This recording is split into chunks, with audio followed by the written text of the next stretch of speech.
Do you just say all the young dudes? That's a bonus point straight away. I've loved this from the start. It's got a great sound, lovely guitar kicking, and then that sort of growling, swirling guitar effects coming over. Really nice. Great start. It's showtime, folks.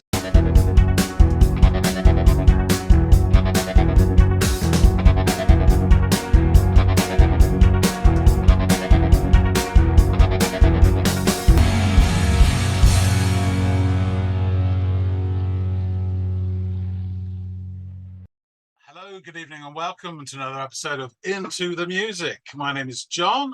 That fine chap over there is Greg, and we're here to talk about some banging tunes. Greg, how are you, sir? I'm doing peachy keen and heavy on the peachy. Okay, you don't want too much keen. No. Cut yourself. I hear you have a track for me to listen to. What is in your sack of delights?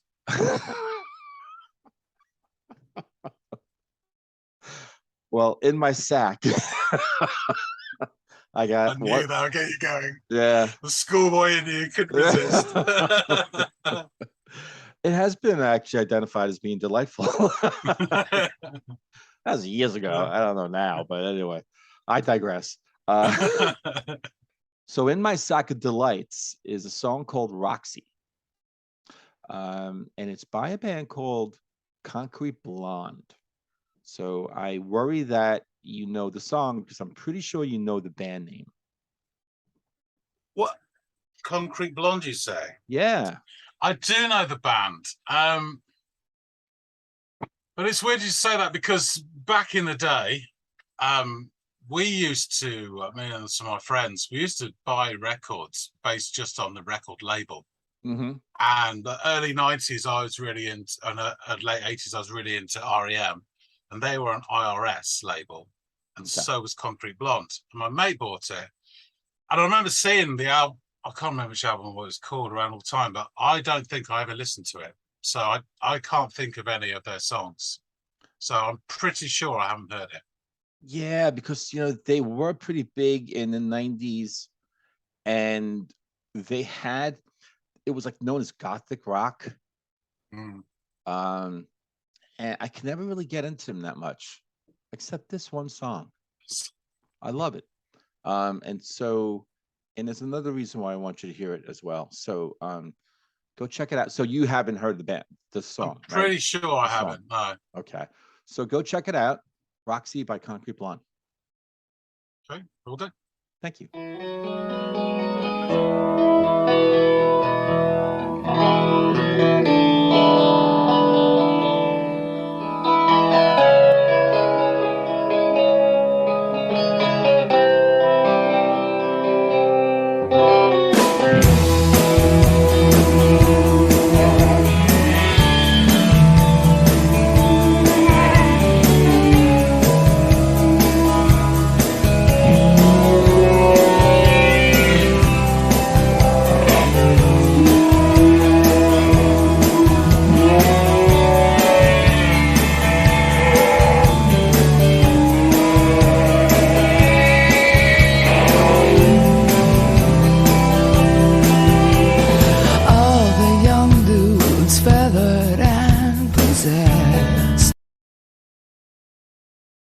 Do you just say all the young dudes?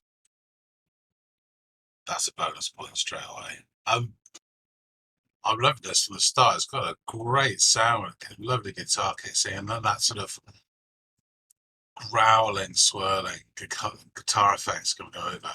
Really nice. Great start. I'll go back a touch to when she starts singing.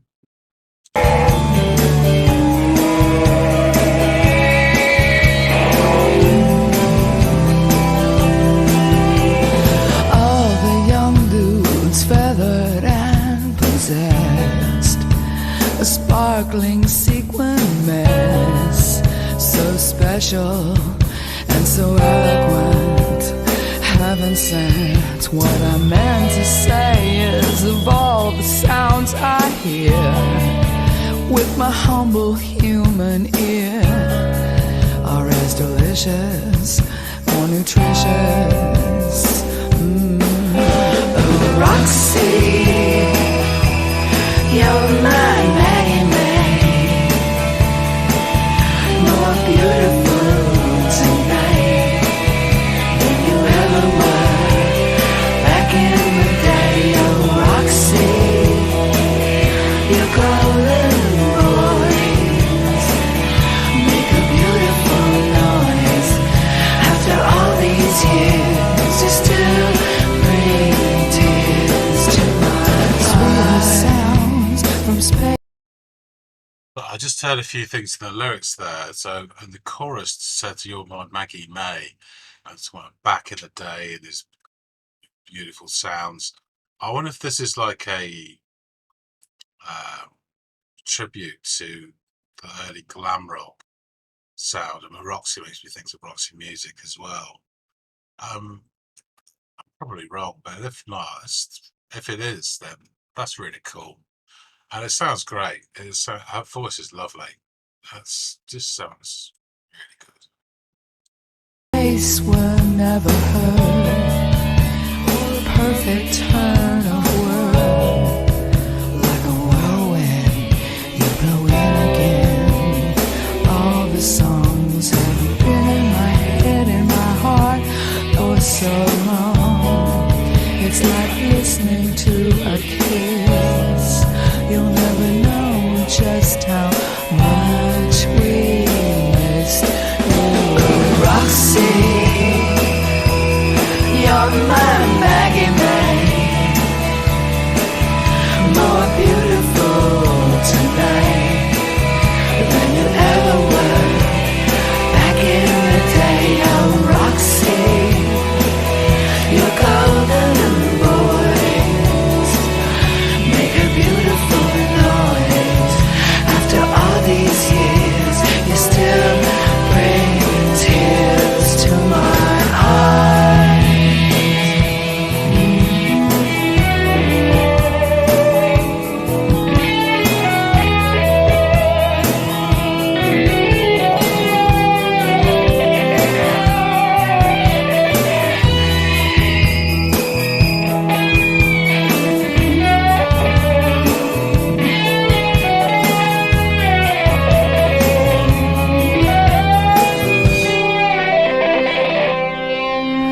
Oh, Roxy,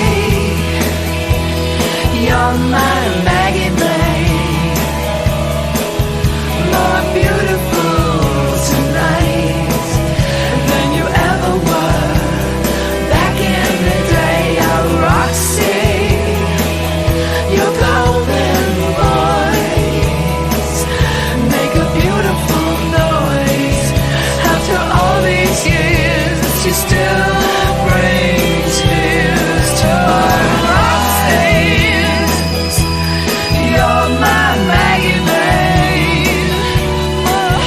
more beautiful tonight than you ever were back in the day. Oh, Roxy, your golden voice make a beautiful noise. After all these years, you still bring tears to my eyes.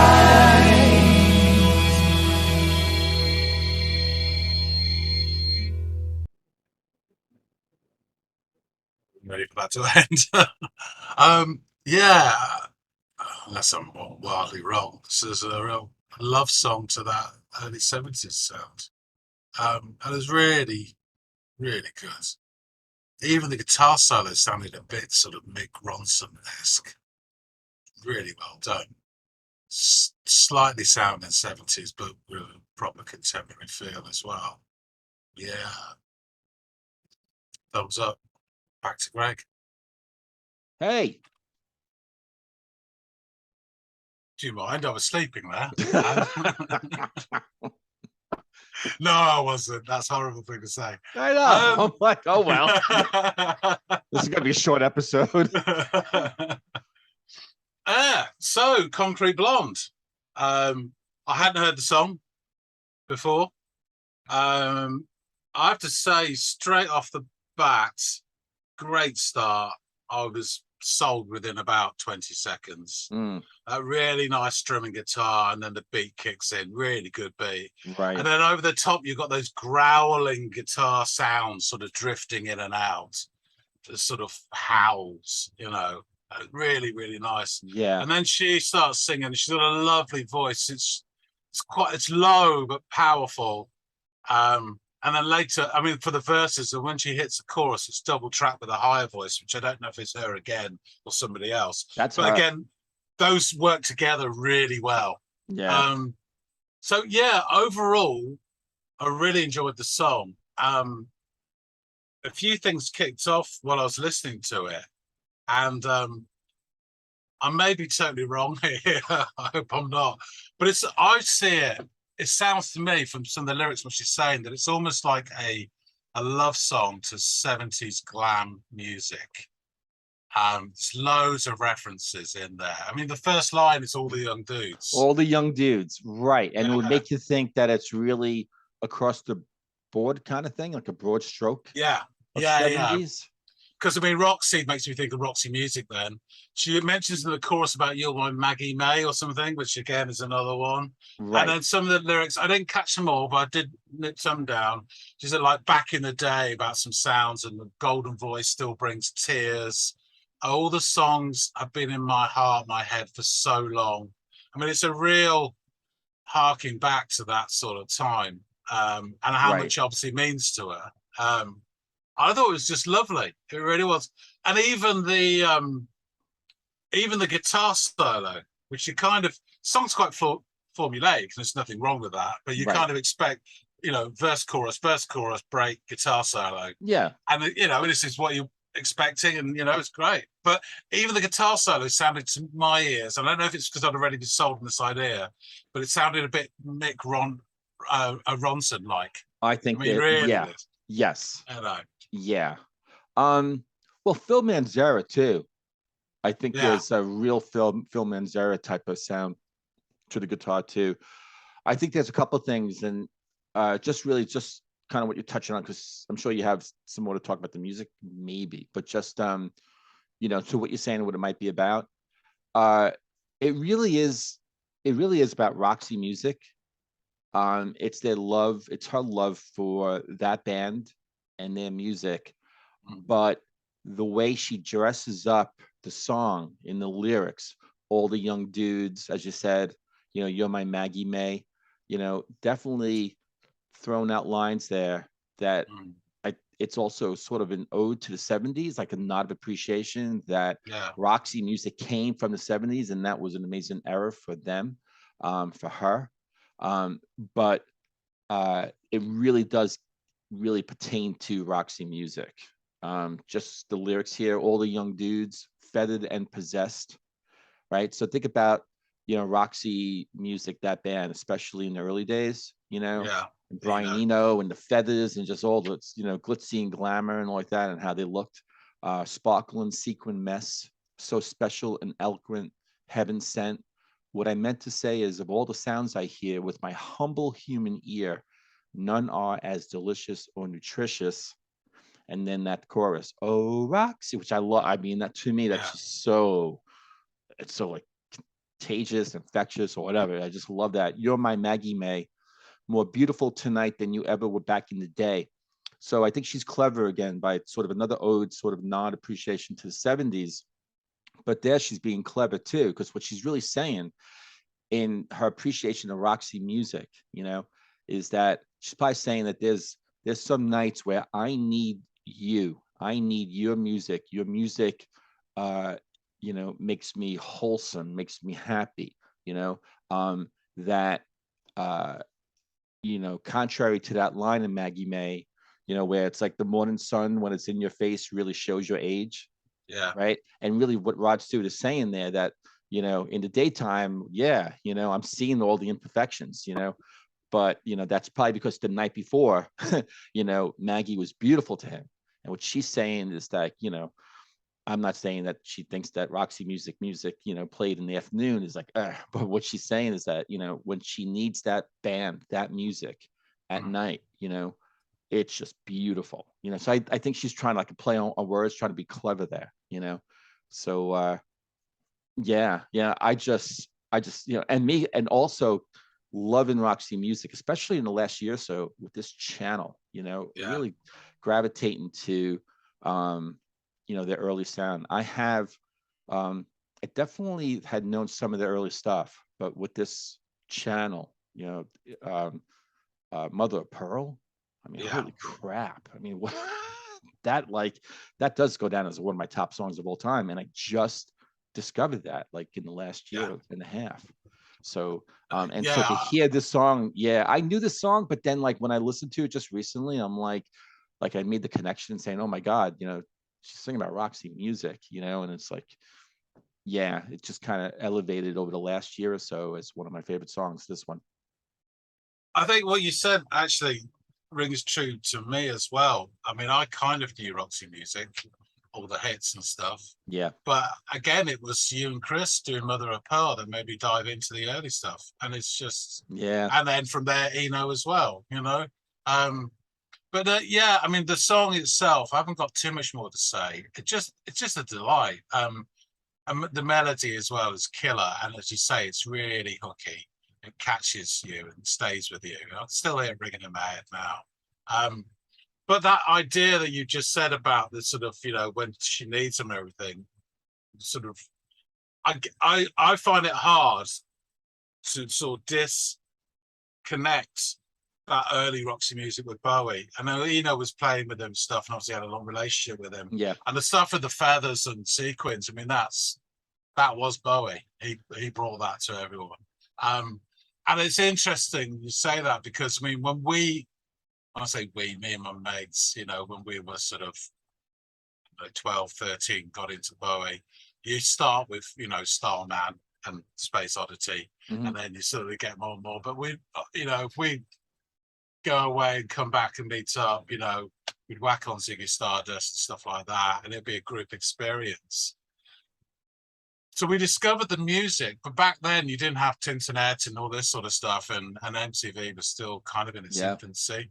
So it's only like a few years later you start seeing all the videos and the imagery and the films of Bowie and the other bands as well, and you kind of discover them again. When you see them on Top of Pops, doing Starman, Roxy Music, so doing Virginia Plain, I remember seeing a clip of that. And Brian Ferry just looking amazing, and when I sort of years later, you'd see Brian Ferry on the telly when I first saw him. He's this very smooth, slick guy with a suit, and he's the very chilled vibe, which I don't, that Avalon, all that, I don't mind it, but this stuff, revelation. And so I get what she's saying about how it really sort of, when you need it, it comes back to you, because it has a special place in my heart as well, that period of time. And that sort of music, definitely. Yeah. Big time. I wonder, going back to the Maggie May, I wonder if maybe not, but I wonder if she is making reference to like, hey, some of the older Roxy, like the early stuff, when they were dressing kind of crazy like that and stuff, that's the, that's what I love, not the other Roxy that maybe in daylight, your face is kind of worn out a bit, I wonder if there's a little bit more, not just trying to be clever, but real truth there, just a little bit about the band before we sign off. That they were like a goth rock. I mean, Wiki is kind of saying that. There's even like a little bit of metal sound. They're not a metal band, but they were American. I don't think they're actually, no, 2012 was their last year as a band. American alternative rock band from Hollywood, California. Active from 82 to 95. Then they reunited twice, 2001, 2004, and then 2010 to 2012. They were best known for the album Bloodletting. Yes. 1990, and its top 20 single, Joey. I remember that song. And Johnette, I think that's how you pronounce her name. It's actually, well, it could be Jonette, but it's Johnette. So I'll say Johnette, Napolitano's distinctive vocal style. I mean, she can Yeah. go low like that. She can go like that sort of, like was that alto? No, that's not alto. That's what's the low part of the vocals? I mean, the very lowest is baritone, isn't it? It's baritone. I couldn't think of that. Right, and then she can go high. So Yeah. she definitely has range. This is there, and what's really interesting is that on this album, Bloodletting, you have Paul Thompson, who was the drummer on some of the early Roxy music stuff. He was their drummer on that album. I can't remember that album listening to it, but I do know why I was interested, because I think Peter Buck from REM played on it as well. And it's the one with the flowers on the front, I'm sure of it. And I must have seen it lying around. And I don't think I ever listened to it, which is criminal, but there you go. Because they had a drummer, Harry Rushikoff, on their debut album.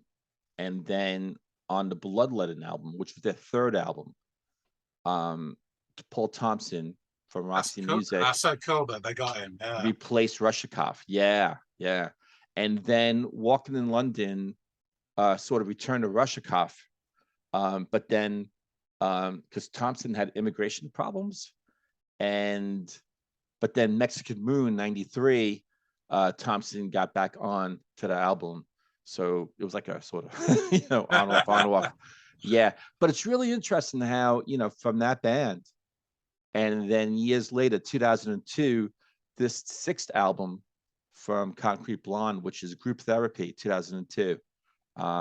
He's not on that album, but that she's penning. She was actually, Jeanette was, I think, the main writer for the band, and she's penning this song, again, as like, sort of like a love letter to Roxy Music and all the past, the glamour music, whatever, back in the early 70s, the 70s.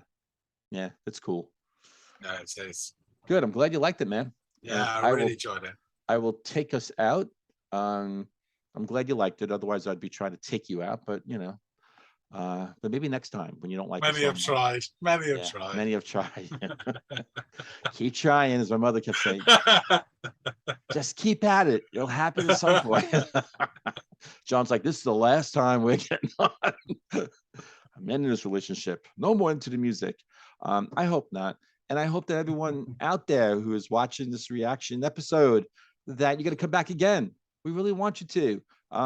You subscribe if you haven't already, and like this. If you like the song, like this reaction, like our talk, our banter, hit the like button. That'd be pretty cool too. And John, you'll be rested a good day. And to everyone out there, we'll see you on the next episode of Into the Music.